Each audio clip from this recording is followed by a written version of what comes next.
Hey tech heads, Fina here. Thanks for joining me. Today's video is going to be a little bit different. Today I want to take you on a bit of a personal journey, and that journey is about our search for our next electric vehicle.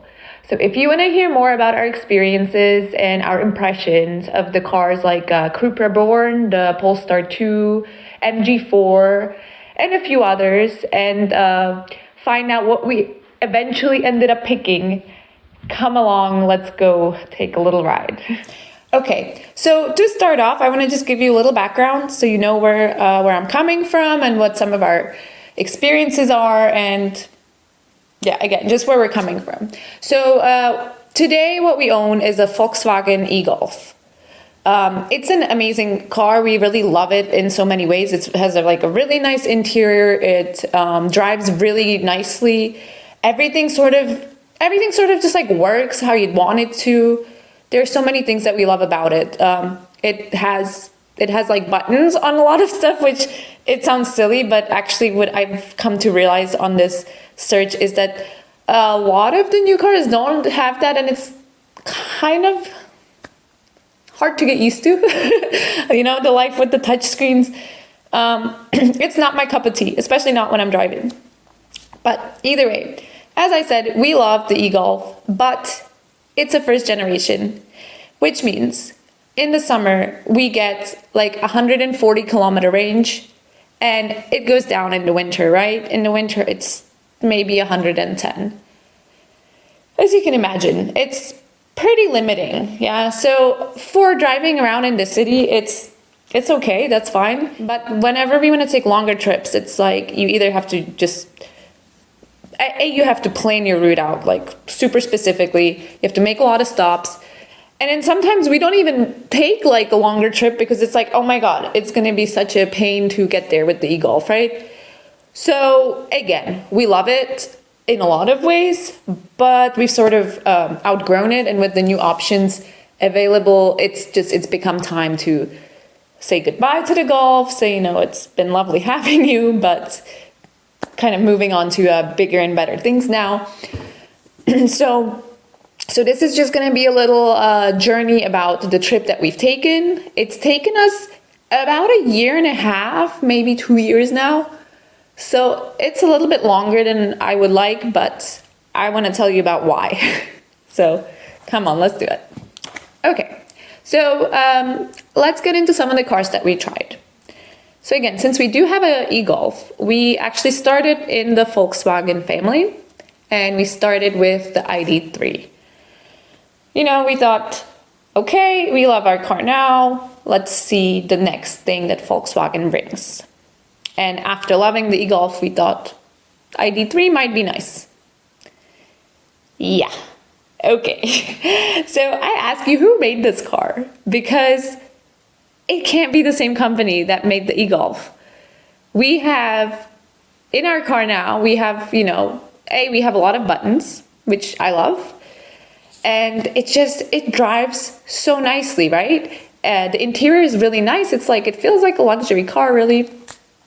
But then you get into the ID3 and, oh my God, that interior, it just screams cheap, right?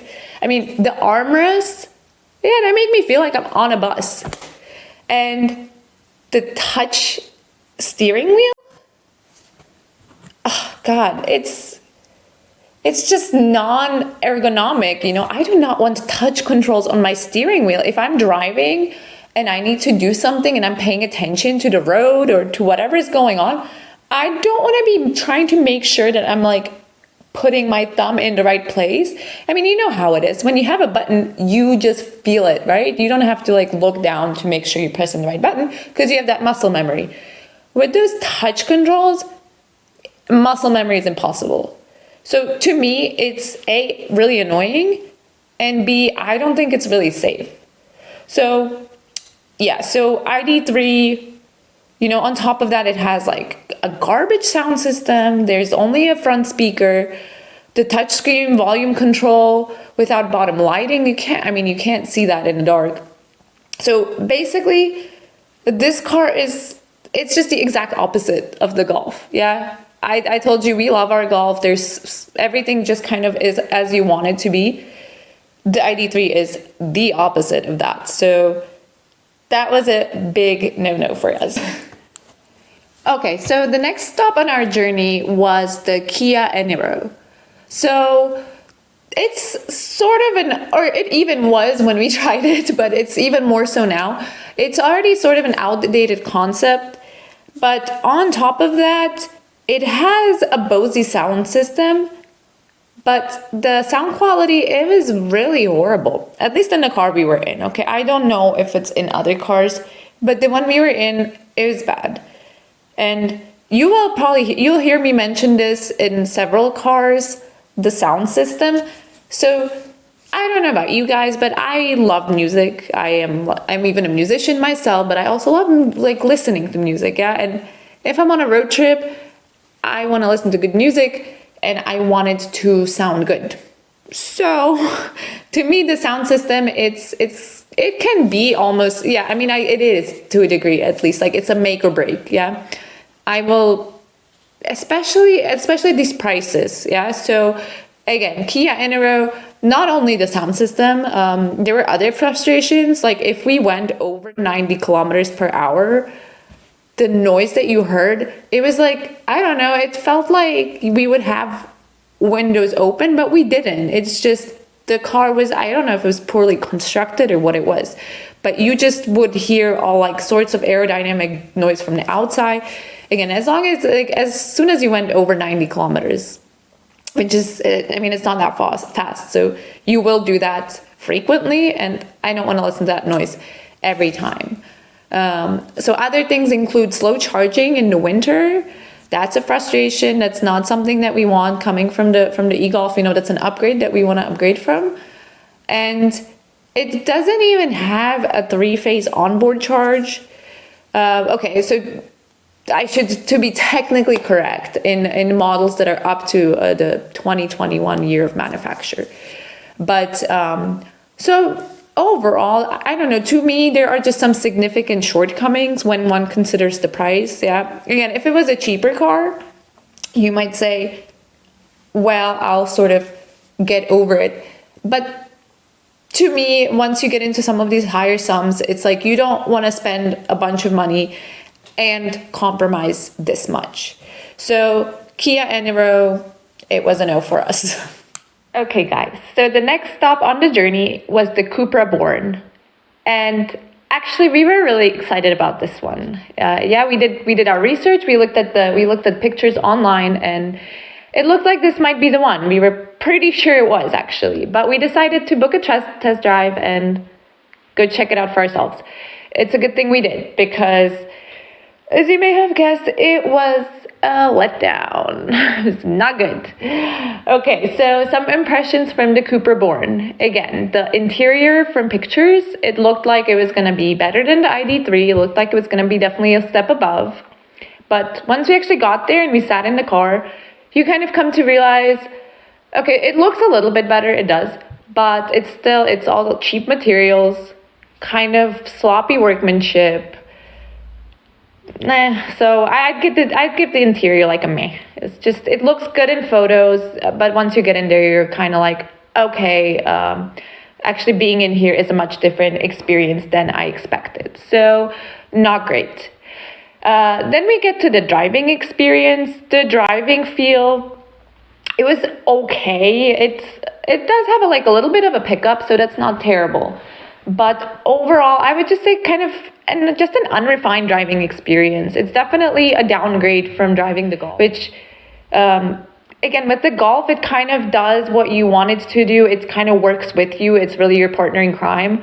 The Cupra Born is, I don't know how to exactly explain it, but it's almost like it's not in sync with you. Yeah, so unrefined. Yeah, unrefined is probably the best way I would put that. Okay, then really crappy infotainment, like just really cluttered, unintuitive. And this was interesting. This actually stands out in my mind. The entire time that we were taking the test drive, we were trying to find cruise control. And we couldn't do it. The entire time, we didn't find it. So we were like, maybe it doesn't have cruise control. But this was not like the lowest edition. Yeah, it was like I don't think it was in the highest edition. I don't remember exactly. It's been a while since we went. But I think it was like somewhere like mid edition. So you would have thought it would have cruise control, and maybe it did, but we couldn't find it. And then we got back to the dealership. We asked the salesman, and he also said it should be there, but he was also unable to help us actually locate it. So again, very unintuitive. Yeah, you would, of course, every car is a little bit different, or not every, but most cars have some differences, but you kind of can figure out, oh, it's probably here, blah, blah, blah, try some buttons, whatever. No, the whole time, no cruise control. So we just didn't use it, of course. Okay, so not great. And then, yeah, this is, again, I might be a little bit of a stickler for this. Maybe my standards are high. I don't know. But this was like a visceral experience for me. The sound system was really garbage. I mean, it was bad. It was just bad. So best thing I can compare it to is if I were to take my phone and take like a big paint can, put some music on my phone, put it into this paint can, this sound that would come out of there. That's kind of how I picture that it would sound the same as the sound did in the Cupra Born. So as you can imagine, not good. Yeah, the sound was like really tinny. There was no depth. There was no dynamic. Just it was bad. We turned it off. We said, let's just enjoy the silence. Okay, so now to change it a little bit, to bring a little more positive news into this and a little bright spot. Next, I'm going to talk about the Polestar 2. So the Polestar 2, I loved. Okay, I loved that car. I loved driving it. I loved being in it. I just loved it. It was awesome. It was really ergonomic. It had a really good infotainment with Google Automotive. It had buttons on the steering wheel. I love that. It had such a nice drive feel. Yeah, so I know Polestar is like under Volvo now. It's part of Volvo, and though it's not technically made by Volvo, what it kind of reminded me of is my first car actually was a Volvo. It was a Volvo 850, and I really loved that car. Like, it had that really good driving feel. Like if you know, you know what I mean. It just had really great pickup, really great driving feel. It was, with my Volvo 850, I really felt like that was my partner. Like I was saying, like the Cupra didn't do that for me. My Volvo did that. It was like we were so in sync. It's like I wanted it to do this, it did it. When I wanted it to go, it just went. Pickup was amazing. Polestar reminded me of that. Maybe that's why I fell in love. Yeah, it reminded me of my first car a lot, in a lot of positive ways. But it was in a lot of ways, of course, an upgrade as well. Quite luxury car, really beautiful interior. Also, though, really expensive, I have to say. So, we really debated with this one. It was kind of like, again, we set a budget for this expense because I mean, as you know, the value is not going to go up, it's going to go down, and we do have some other financial goals currently. So we did end up deciding the Polestar 2 was beautiful. We both fell in love with it. Again, I'm still like, I would love to have it, but it was not the right financial choice for us at the moment, and it's still not today, because even though we do go to look back if like maybe a used one would be available for lower price, it's not. That price is not going down yet. So Polestar 2, if you are looking to really invest a lot of money into a car and really enjoy it, I recommend it. Again, it's not the move for me at the moment, but a girl can dream, right? So Polestar 2, I give that 2 thumbs up because I loved that car, and I still do. It's here. Okay, now let's take a quick stop by the MG4. I think that's a really great car. It's a nice modern concept with a rear-wheel drive. And if you've seen one of my previous videos, you might know that I consider the MG4 to be somewhat of a game changer for the EV industry. There's several reasons why I think that. One is definitely the user focus of the MG4. So the MG4 really puts a lot of power into the user's hands with like customizable steering wheel buttons, for example. There is a great feature for the manual battery heating. Now, just a disclaimer, this is definitely only a feature you want to be using if you are on your way to a fast charger. So, but it's perfect, like let's say it's the winter and you need to go charge up. You can warm up your battery before you get to the fast charger and really expedite that charging process, make it a lot more efficient. So I think that is wonderful. It has a really good driving feel. It has like a German car driving feel. It has a very good undercarriage. So those are all pluses. One of the reasons we didn't end up going with the MG4. Those are all pluses.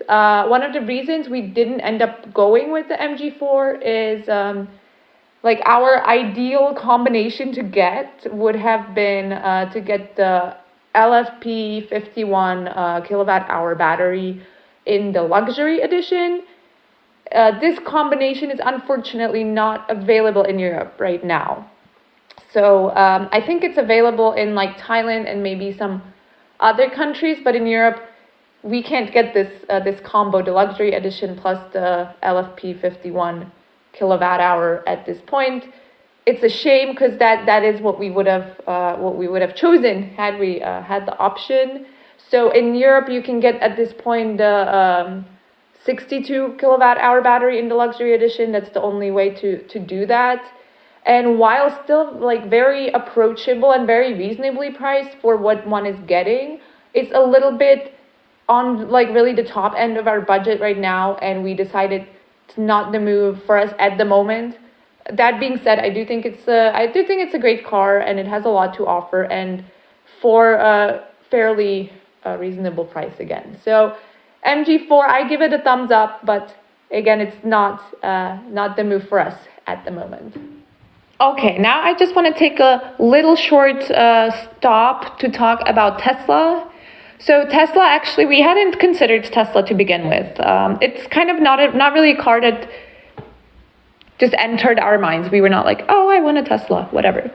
But as you may know, so we were, again, considering the MG4 quite extensively. And while we were in the midst of that, Tesla kind of came and dropped like a mini bombshell, and they dropped their prices quite significantly. It was, I think, like around 22%, maybe a little more, a little less, depending on the place as well.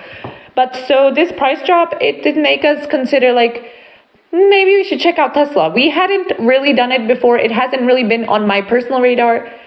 But of course, you know, if you say EV and Tesla, they kind of, a lot of people say, oh, Tesla, it's a very well-known EV, of course. But I had never considered it. We didn't have it in our selection. But when the price drop came, we were kind of like, well, let's take a closer look, right? So Tesla, of course, as you probably know, it has a lot of nice features, like a really nice range, long battery life. It has a lot of power behind it. As far as I've heard, I haven't driven it myself, but from what I gather from others. So I'm sure there are some really great things about it. But okay, so as we started doing a little more research on Tesla, we looked into some user discussions, looked into some groups, started talking to more people about it, and it was kind of strange. And please, if you own a Tesla or you have experience, please chime in and let me know what the heck is going on with this, because I feel like once we started doing more digging, some issues came up that you really don't hear about, and it was rather surprising to me. Yeah, so one of these is the phantom braking. So this is basically when you're driving, you might be, I don't know, on a highway, or just maybe, hopefully you're not on the highway actually, hopefully you're just on like a back country road or something, but you're driving and then the Tesla just like stops, and you didn't ask it to stop, you didn't, you know, it just does it on its own. What the fuck? Like, that would freak me out. If that happened to me once, I'd be kind of nervous to get back into that car. So if you have experience with this, like, let me know, how do you handle that, or why does it why does it happen? Or maybe it doesn't happen everywhere. I don't know. But of this happening. So phantom braking, to me, that's, I don't know. It just sounds scary. I do not want to experience that. I would be like, oh. So that's number one. Then it has pretty, from what I gathered from the discussion, I don't have personal experience, so don't, stone me or whatever. But as far as I gathered, it has quite badly functioning or just like finicky, moody wiper blades. That's also not great and doesn't seem like really safe to me. Like they just kind of, sometimes they do work, but not always. And as far as I understand, there's like a sensor to get them to work. That's supposed to be automatic, but it decides if it wants to work or not. Not cool. Okay, I don't like that. Then it has the bad high beam assist. The high beam assist, apparently that's not very well functioning. So frustrating again. And then this is from like more personal user preference, let's say. But this Tesla is also, it's quite low, right? So we live in a city, and in the city when you're parking, sometimes you have the curb and whatever, and having a car that low down, it's just not practical. So those are again, just a really quick stop by Tesla we sort of considered, and then we were like, this is not it either. So all right, time for the last car and for the winner of our little selection process. The car that we ended up choosing is, drumroll please, it's gonna be the Citroën EC4. Now guys, this is a French car, and it's something that we did not consider at all when we started out. Citroën was not on our radar whatsoever. But as this journey kind of took a bit longer than expected, and as we started looking into different options, started just doing more research, widen our horizons, the EC4 sort of showed up. And we decided to go with it, not necessarily because it's like the ultimate, this is it, this is precisely everything we want, but we went with it, we sort of view it as like a transition car for us, yeah? Because it's definitely a good step up from the Golf in terms of range. It has a mid-size battery, so we can definitely get further, but it also has some of the nice things, like it has a nice comfy interior. It's not like the top luxury, sure enough, but it's a nice interior. It's nicely made, it's nicely done. It has just enough buttons for my taste, as as I already mentioned, that's kind of important to me. So it has all that. It has a nice sound system. Enjoy listening to the music in there. So that's great. The sound system is very nice. The drivability is nice. Yeah, I really enjoy driving it. It's not, to me, on par with like the Polestar, for example, or maybe not even the MG4. It doesn't have like as much power or like that like vroom feel or whatever, but it does have it like enough. Yeah, it's not as significant, let's say. It's not like whoa, but it's nice. It's really good to drive. It's enjoyable. I'm comfortable driving it, and I have fun with it. I enjoy it. So that's awesome. What did I say? So battery, comfortable interior, sound system.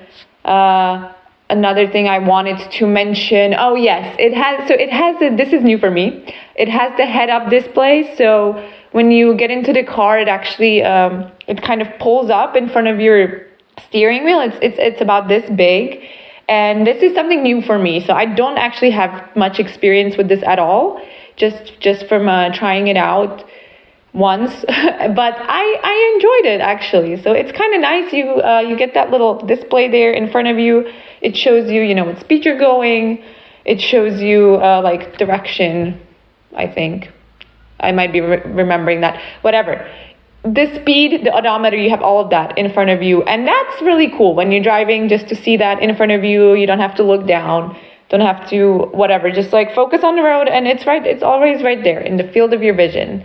So that is awesome, and I'm like looking forward to getting to drive around with that a bit more. It's gonna be a nice new experience for me. And we are buying it used, so the price range is nice and reasonable for us. Yeah, so it's like just enough bang for the buck for us. So again, it is a bit of a compromise, but I think it's a very good compromise for a transition car in our case. So we're gonna get this car in about 2 weeks or so. We should be bringing it home. So once we have it here, once we've had some fun with it, we're definitely gonna be making some videos for you guys, let you know more about our experiences, show you some of the, inside scoop on that. So yeah, this is fun.